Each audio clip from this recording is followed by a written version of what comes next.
Today, many thinking citizens are concerned about the growing centralization of decisions, controlling the business, the social life, and the public affairs of every community.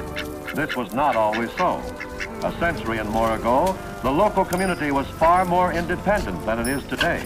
Its citizens were men who believed they were free to work as they chose in association with their neighbors.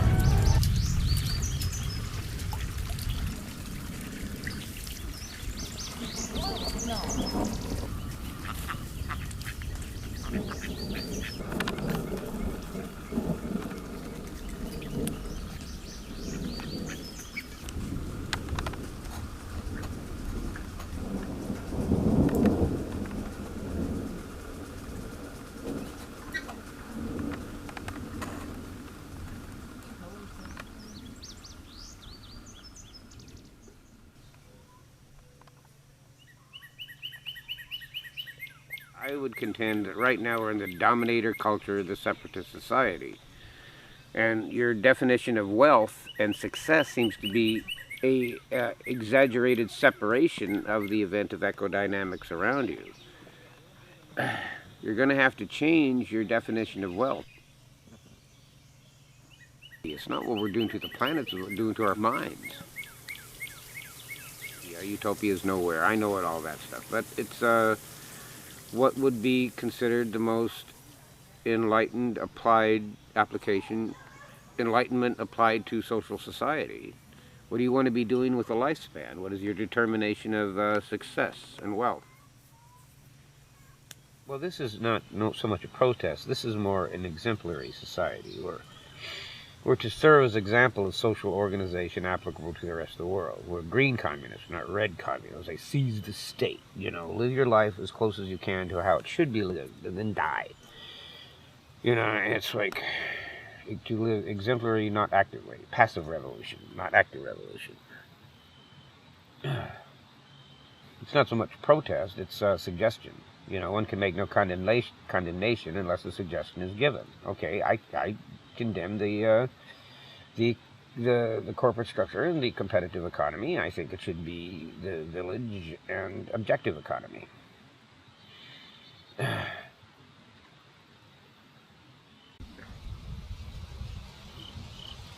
We're at village level, maybe village in the first generation, small town eventually, but I think that directive has kept us from becoming some sort of cultist nonsense. You know, there's always gurus and bosses showing up. You know, petty sharks looking for a little pool where they can be a big fish. It's a status monger event. And cultoid I call them just cultoid mentalities, you know, it's like, but the ongoing current of humanity, I think, has prevented that. And most of the communes you see have some sort of weirdo theme nonsense. Heaven Gates scared me the most since I've been here. Are you familiar with that one? 1994, I think it was. Your only chance to evacuate is to leave with us. Planet Earth about to be recycled. Your only chance to survive or evacuate is to leave with us. They had some sort of cleanliness obsession. The Earth was just too filthy for them. And like, they incorporated their psychological problem into a societal theme. Like, how far are you going to take that? You know, to the point where Hale-Bopp, there was a sterile spaceship in the sky, and they all committed suicide so they could go to beam themselves up to the sterile spaceship in the sky, and Hale-Bopp comment like, oh, for crying out fucking loud. This is carrying psychological problems much too far. I mean, what's going on? If you did have a social organization applicable to the rest of the world, what's going on there? You're trying for economic balance and political freedom. What's it going to look like? We're in the age of the blithering idiot and the calculating opportunist, you know. The hyper-separatist mind.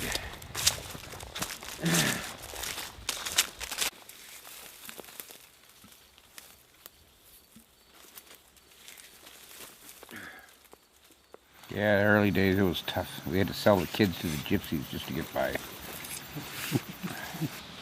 Well, it all started with communism and Woodstock, I guess, and the renaissance of Vietnam, you know, that happened in Vietnam. But then I had to build the whole place single-handedly, you know. Didn't ever get no help from nobody. And I still climbed Mount Everest 4 times. Now, the founders of this community had it, and they had a fervor and a vision. They really believed that they were going to offer a model to the world of a viable social system that was better than anything they had found on the outside. But Kat's biggest disappointment with the whole thing was Kat did not mean to start hippie communes. She never wanted to be poor. Like, no, I don't want to be a poor hippie. I don't want to be poor, period. I want to create a true alternative to middle class America. Deborah, how you? She didn't want to be poor. She was certainly not against technology. You know, like in Legispol or whatever in our bylaws, isn't it like 750 people is what we're striving for? The first thing that people came and like were thinking when they got here, what's her face, that chick who wrote those books, was like, we shop at Walmart. That's what's cheap. Oh yeah. Yeah. It's more expensive to grow stuff than. Well, there were a bunch of destitute people who spent all their money on the actual land themselves and came out here and didn't have any money when it started. She traded off visions of how it should be with how to keep the place going, and anguished over them all the time. And she really was a philosopher. Kat Kincaid was big into B.F. Skinner, which is behavior modification. You know, then you're getting kind of shaky. You're kind of playing with, can society use any methodology to create the type of citizenry they want? And who's determining what could be a good citizen? Not only in why we behave, but in how we feel about our behavior. We feel free when we are doing the things we are reinforced for doing in a positive way. We feel unfree and coerced when we have to act to escape from a very strong punitive or coercive situation. Choice, to me, it seems to me to be the red herring here, though, because in the case of a single act, you have choice. You can act or not to act. A choice does not mean two possibilities or any large number of possibilities. The whole issue of choice reduces to a single instance. Do you or do you not behave in a given way? And if you look for the reasons why, then I think you find that they are classified in two different ways. And it's not exactly the distinction between voluntary or involuntary. It's whether the behavior is aversive or positively reinforced. I'm not so much interested in punishing individuals as I am in making it less necessary to impose sanctions in the future and to take it out on the individual, because he is a bad man, gets us nowhere in looking at the circumstances that induced him to behave badly. Behavioralism. Well, I wrote an example in Kat Kincaid's Walden 2 about behavioralism, where to train their children to have self-restraint, they intended to put lollipops coated in powdered sugar around their necks and give them rewards for not licking the lollipop, since the powdered sugar would show it. Seems, I don't know, perhaps it would succeed, but it seems not to be within us as Americans. Kat says we need to have a planners meeting, because we need to talk about all these stone hippies, and because we're not getting enough work done, and and people just can't work when they're stoned, and And we sat there and we said, Kat, sweetie, darling, we love you, but What do you mean they can't work? 3 out of the 5 of us are stoned. You know, the Mongols We got conquered the world on we cannabis. got stoned to come to this planners meeting so we could think better. And she's like, oh my fucking God. Fermented milk and cannabis. Beer and cannabis and She's like, no, come on, you guys. No, not y'all. You're the, you're the driving force. You're the workers. You're the builders. You're the planners. And I'm like, you can't wear the pot smokers too, man. There's nowhere else. She didn't like it. They were hemp smokers too, not hash. But because when she made that decision early on, she stuck wanted to to make a society of people the way she wanted them to be. Well, she said she failed. She was a visionary. She did say she failed. She said she failed. Because her vision never occurred. And in fact, in that case, then so did mine, because I wanted the same thing. I wanted hundreds, if not thousands of people. I'm proud of what I did, Kat, and you should be proud of what you did. And I'm proud of all 3 communities, and I'm damn sorry that you're not. To the dance. You know, we didn't do it for her. I didn't do it for her. We did a fine great dance on the land today, we did. I think she was disillusioned in the end. That's my understanding.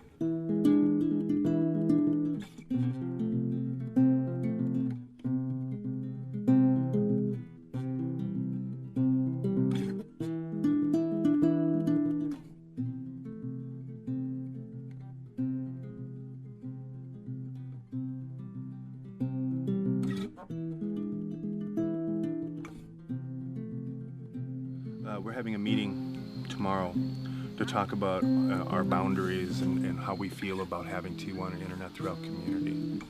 I think it's inevitable. We're not separatists. We're not saying get off the grid. I'm kind of scared of it, but it happens. It seems like a big jump. And right now, a lot of people more mainstream minded don't want to come because they're addicted to having the gadgets with them and using them at all times. And I think that's a good barrier, just like our toilets and just like a lot of stuff that keep us from being too much. I mean, almost everywhere out there is having all these things. There's so many other places out there to be electronically connected at every single moment of your life. I mean, do we want to be the same as everywhere else out there? I mean, it seems like that's how a lot of issues have been going, and I mean, we're just becoming more and more like everywhere else out there, just at a slower pace and a few years later here than everywhere else. I mean, we got DVDs and all that anyway, so people watching movies as it is. I can't see that's going to make a whole lot of difference here. And I just love the internet. I mean, East Wind can be kind of isolating. You don't interact much with people outside of East Wind here unless you're on the internet. When you go back, if you go out for a day, you go to town. I got on the farm and I waited 2 months before I went back out to town. Completely, just on the farm, literally did not leave the property line of Eastwind for 2 months. Which is pretty cool that I live in a place where I can do that. And then I went back out and I went into a supermarket. And it was just like,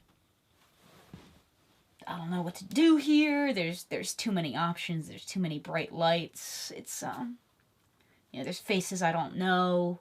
So you can definitely get culture shock that way, and things like watching TV, and there are a lot of members here, myself included, who avoid flush toilets when we go back out to Babylon. I piss in the woods, man. I find myself a nice private spot, and I piss in the woods even at my folks' house. I see a lot of longtime members who are scared to leave Eastwind. They feel like they don't know how to get a job, or they don't know how to... There's a lot of skills that you can let atrophy here. Paying bills, doing your own taxes, shopping. We have personal shoppers.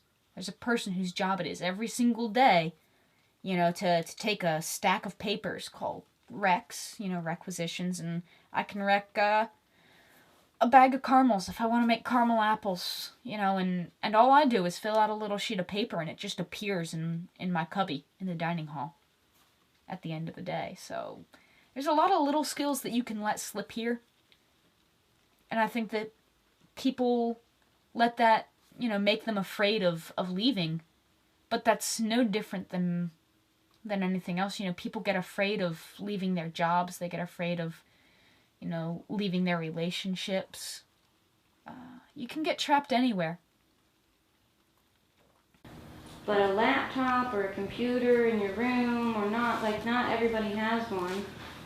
And it might create differences in class, caste, whatever word you want to use of people with computers and people without computers. I have a quick clarifying question just about Legispol. Okay. I thought that you had to donate certain belongings. Yeah. Like, I know that computers weren't around most likely when that was written, but I'm sure there's an et cetera in there somewhere. If we didn't have those rules, then imagine, you know, people coming here. I think that's a big deterrent for a lot of people, you know, kind of people that we don't want in community. People are like, well, I don't want to have to donate all my stuff to, you know, to be used publicly, so I'll just stay here. The idea that some people will have laptops and others won't, well, it's a matter of choice there. We make $150 a month. I think anybody could save up for a laptop. Medical care at an equal standard that's somehow determined to be ecologically sound, whatever that means. Personally, I think it means we're going to have to rearrange our definition of wealth, success, happiness, accomplishment. It's going to be more in association with the planet, planetary engagement, and human encounter within such, as opposed to success being determined by hyper-separation, mansions on the hill, or food, shelter, clothing, education, and medical care. Food, shelter, clothing, education, and medical care. Food, shelter, clothing, education, and medical care. Food, shelter, clothing, education, and medical care. Food, shelter, clothing, education, and medical care. Food, shelter, clothing, education, and medical care. Food, shelter, clothing, education, and medical care. Food, shelter, clothing, education, and medical care. Food, shelter, clothing, education, and medical care. Food, shelter, clothing, education, and medical care. And you get food, shelter, clothing, education, and medical care, but you got to do your fair share and get your... We share everything, except our underpants. Although a lot of us don't wear underpants, so... No commie panties. I'm against commie panties. Philosophically opposed to it. Yeah? Yeah. They've been washed, dude. Doesn't matter.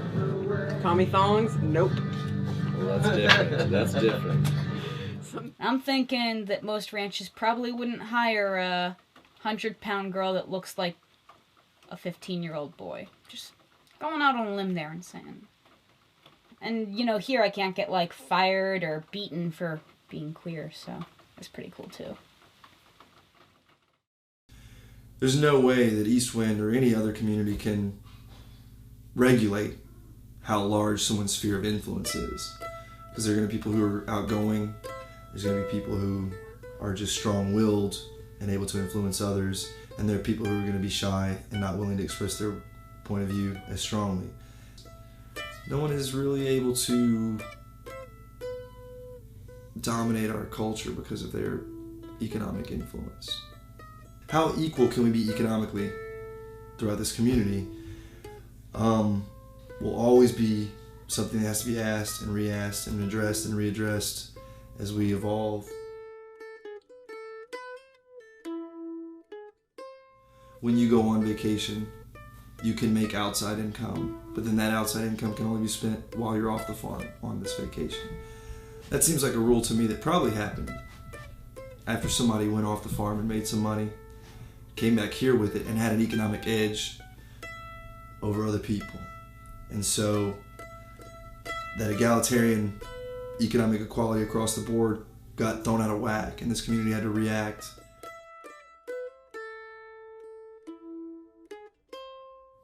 Those with the money have been the ones who make the rules. And a really cool side benefit of egalitarianism is you kind of eliminate that ability to corrupt a political system. We do it. The framework works. You know, the basic framework of egalitarianism, whatever that is, and we still don't really know. I mean, it's supposed to be equal, all things equal. but it doesn't read well, and it's hard to understand. I mean, how equal is equal? When you're dividing everything up, when you're dividing everything up relatively equally, then the conflict often arises about who's putting in what, you know, because different people, I mean, the whole saying, like, to each according to his ability, for each according to their needs. Well, some people just, like, say they don't have much ability and they have lots of needs. It's like welcome to utopian socialism, applied as close to possible and practicable as can be.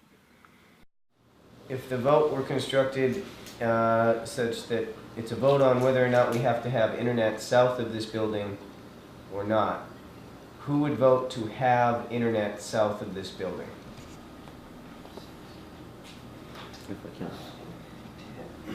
Okay, who would be opposed to having internet south of this building? Ooh, it's a close one. Yeah, it is close. Nice. How many are undecided? Yeah. How many are undecided? Yeah. Ooh, tiebreakers! As far as convenience, what's wrong with having a little more convenience? It's, you know, I think that the whole, like, I think that the whole thing, like, talking about the TVs and the cell phones and everything like that, using those as backup, like, arguments as to why it's okay for us to have this. I think that those were baby steps taken in one specific direction, in which this is another baby step in that direction. So if we get this, what else is going to be down the road next time? It's like, oh, well, we already have TVs and community-wide internet and laptops and cell phones. It's just like one more step in that direction, and that's not the direction I want to see us going. That's it. So are we done here? The board. If you can't find consensus on something, then you can't decide on it. Throw it to community. There is no decision-making process that guarantees good decision, whether you like it or not. You know, we're constitutional Democrats. You know, you want monarchy, go for it, but I think there's no governmental system that can guarantee a good decision. Always. A frustration with the moment in a lot of cases. Just want to fix this, you know, or whatever, and you just, well, it is what it is, and these things work themselves out, and they're not going to matter 20 years from now. You're going to forget, and you're going to laugh about the legislation you wrote. You'll probably have to explain it a few times throughout the year. 20 years from now, there's somebody might pull it out. Half the legislation is really important, and you really need to know so that you don't fuck up really bad. And half of legislation is bullshit. And as a visitor, you don't know which half is. But, you know, there's Legispol against buying kegs out of budgets. Rec cannot buy a keg. It is not allowed in Legispol. It's done. It's done at every single party. Yeah, but there is no peanut butter on that. Yes, there is. There's peanut butter and jelly. No, there is not. Open it up and look at it. More peanut butter. Mm.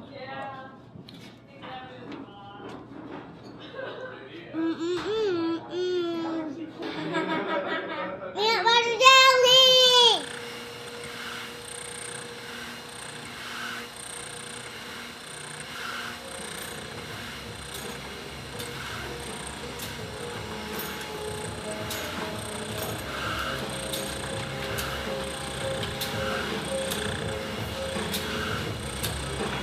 I like the idea that if anybody looks at that jar and researches this a little bit and realize who, you know, Eastwind and our sister communities, the Federation of Egalitarian Communities in general are, there's something there for everybody, no matter what your demeanor or loves.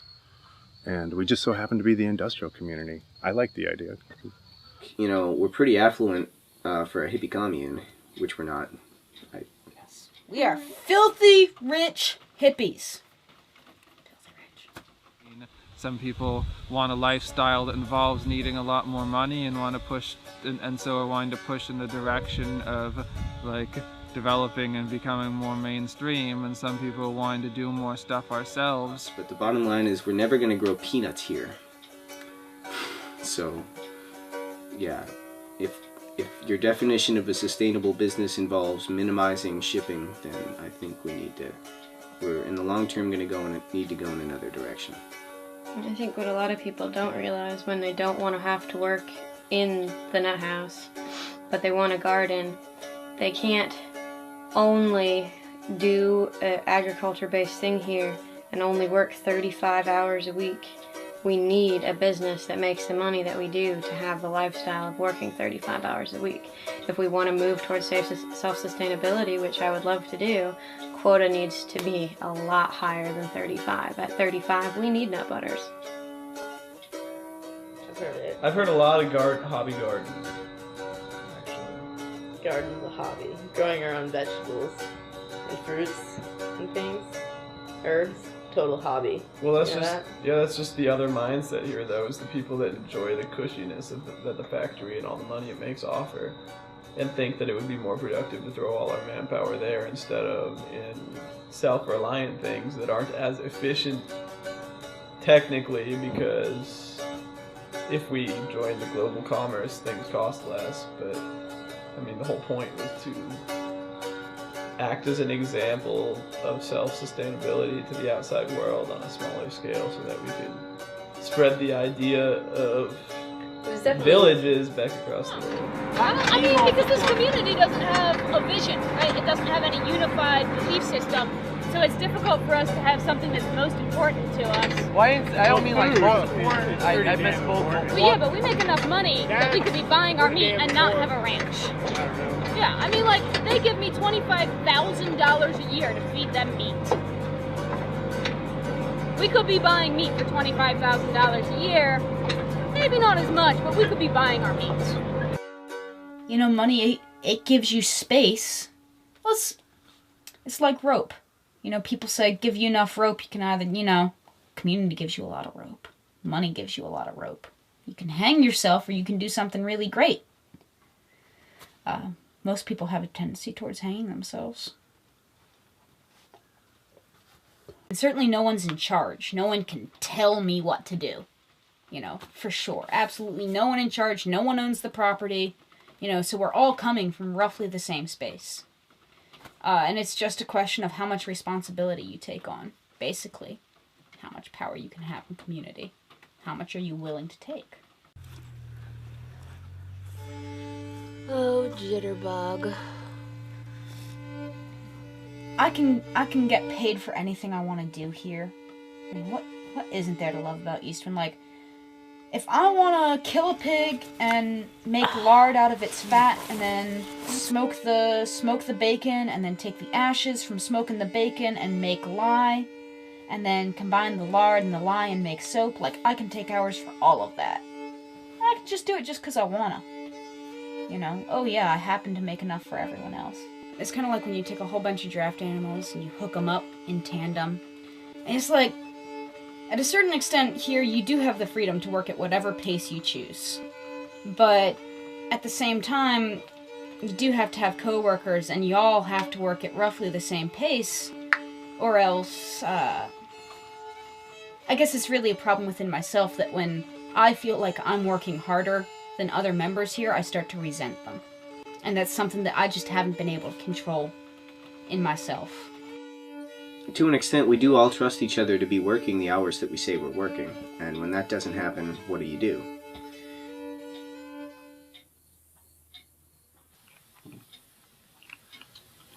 Nothing runs perfectly, but at least nothing runs unfairly.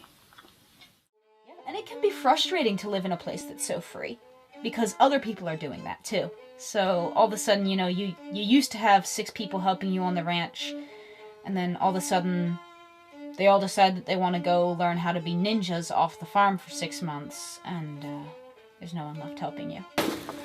Rin, we're done. You gotta stop. You're done. I'm the ranch manager, bitch. Damn. Damn. Not everybody wants to be a manager, and not everybody wants to be a boss in a society that doesn't really like bosses, you know. A managership, which is how we administer things, is kind of responsibility and without authority or, you know, gratitude. And after a while they quit because they're just working 60 hours a week and people are telling them, good job, but only sometimes, and that's all the reward they get. You're still getting $150 a month, you're still getting the same food.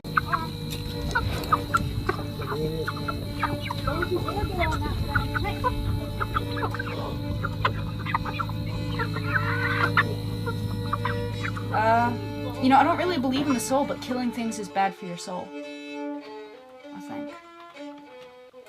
It's not that slaughtering bothers me. I have no problems, you know, I love these animals as I raise them. Absolutely just love the heck out of them, want to do the absolute best by them that I can, but I have no problems taking a 30-30 out and killing a cow or a pig, or I have no problems when it actually comes time to slit a throat. I have no hesitation. Kind of hypnotize them, puts them to sleep or whatever. I mean, they're totally coherent and awake, but kind of puts them in a neutral type state. You know, and any birds like that. I mean, that's some good candid camera right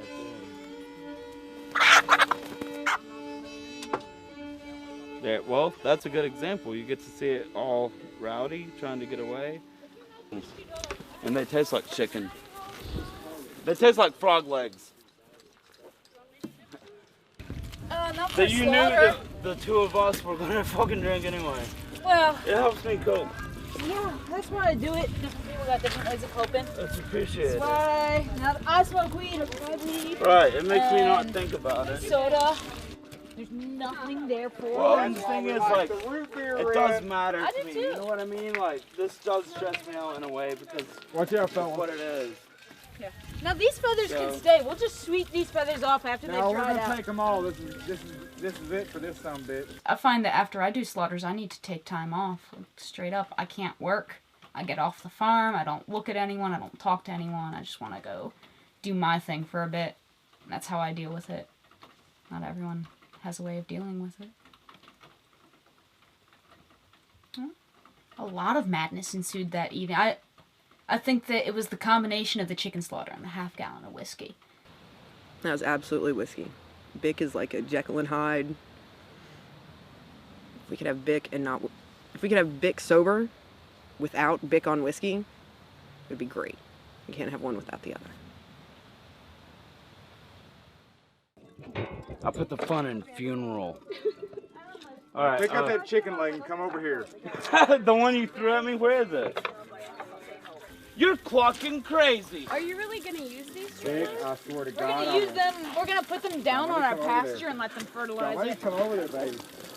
Don't patronize me. I'm going to punch you in your eye. It's not his eye that you should be punching him in.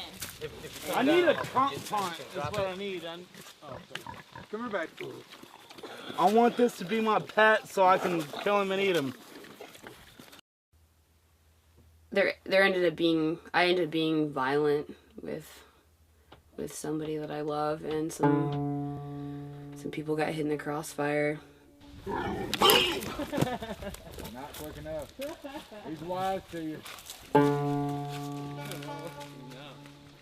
Might as well give it up. He knows what you want. Zaid and Bic had some kind of argument and disagreement, which ended in Bic going up and making violent threats and racial remarks towards one of our visitors, waking him up in the middle of the night and telling him he was going to beat him if he looked at Bic in the eye, or if he tried to talk to him, that he would just beat him.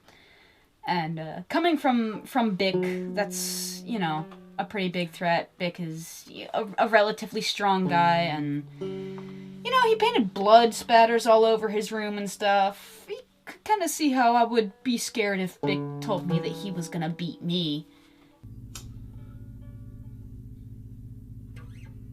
Getting rid of people.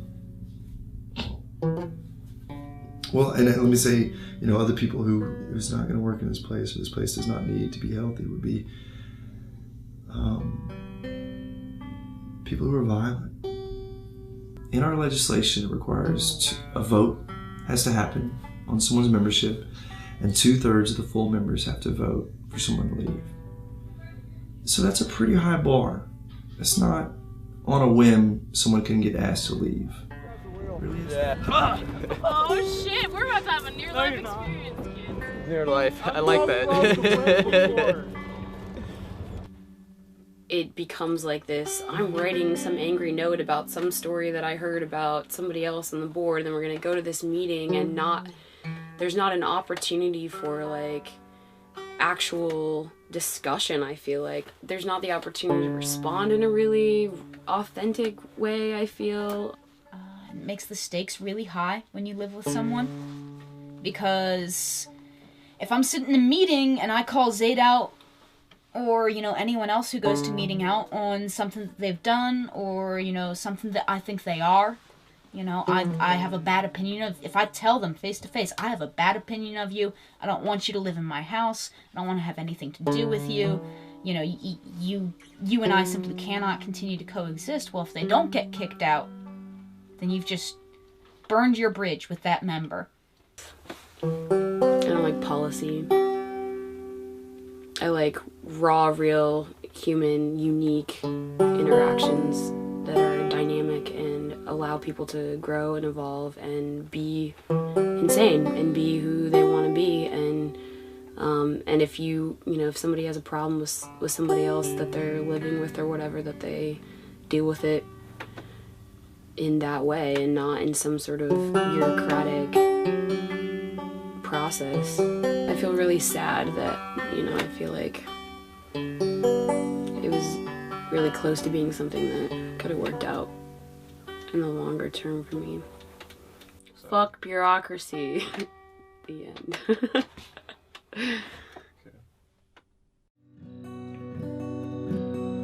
Ooh, like been saying, good woman's hard to find. You're gonna be looking for your whole life. I said, now boy, what you gonna do?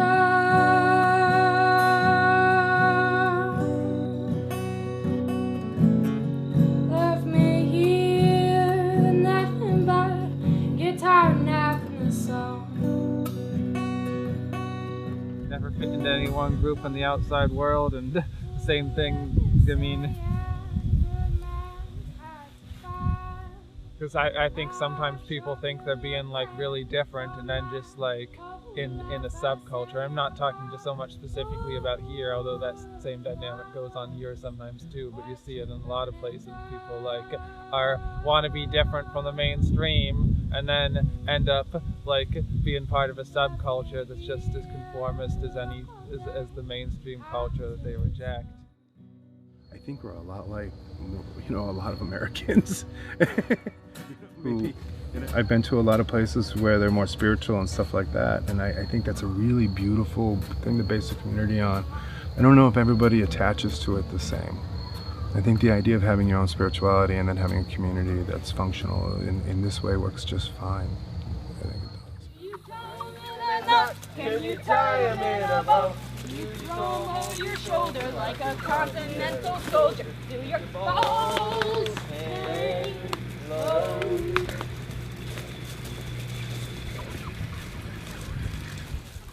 All tight and loaded up. Lined up. Lined up. Now try to get me. Try to get me. You have to ask permission before you can have a kid here. Before you can have a baby here, you have to ask community if you can. And community has the right to say no. You can't have a baby. And we actually just redid the legislation on this because we had people who were having babies here without community's consent. And some people had problems with that. The legislation now says that you can have a child at community, but if it is not approved, then community will give no money to it. So you could have a child off the system and just pay for it out of your DF. But I don't think that $150 or even $300 would get you very far in a pregnancy. There's the principle of sovereignty over your own body. You cannot tell a woman to have an abortion. You know, that you have sovereignty over your physical form. You have determination of health. And, but you can make a request. Hey ladies, will you please have one child per female till 2100? You know, it's like, is that too much to ask? It's only 100 years, even less, you know? Like, it's a request, not a demand. Do they want to have 10 kids? The state's still got to pay for all those fuckers, you know?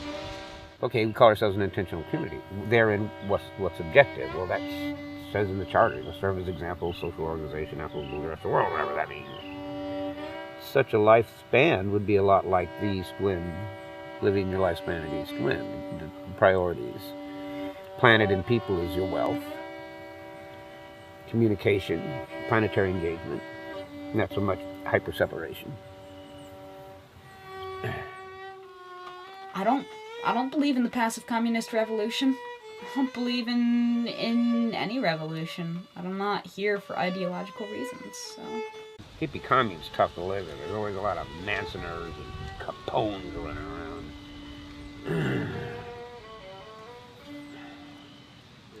I think it's the most successful, accomplished, eventful, fullest life that I could think of and imagine.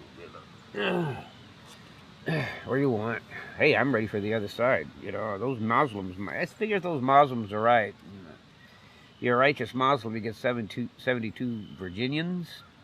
You know, I'm a righteous enough Ozarker, I should get at least 50 Missourians. I mean, that's just syllogism logic. I've never been motivated by a utopian vision. I don't really like what's going on in a lot of politics in America. But instead of sitting on a couch and watching TV and yelling at the screen, you know, I'm part of this. If you're just setting an example of how to do something differently, I mean, that can be more constructive than just going and telling everybody what not to do. And if everybody has viewpoint of like being anti such and such, but it's like, well, what instead of that?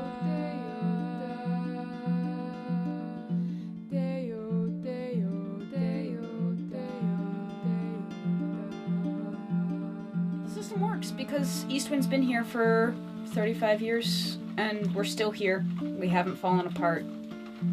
That's what I try to remind myself constantly.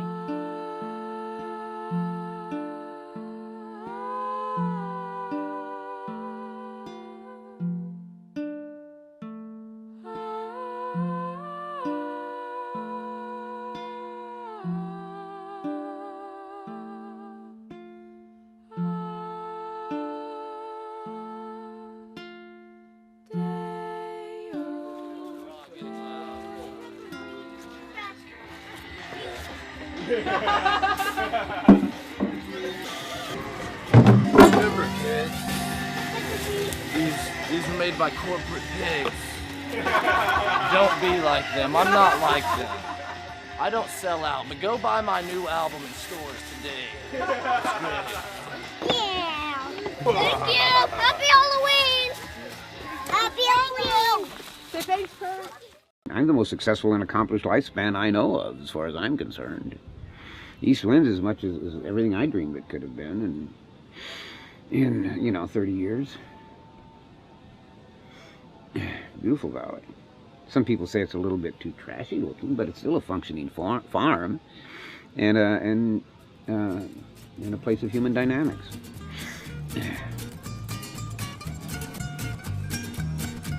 Although most of the people seem to be these English-speaking European invaders. Bedded trenches once held off an entire regiment, and nothing but a pair of government-issued fingernail clippers. To the east wind.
anything worse than a multisyllabic hyphenated psychological problem is inaccurate.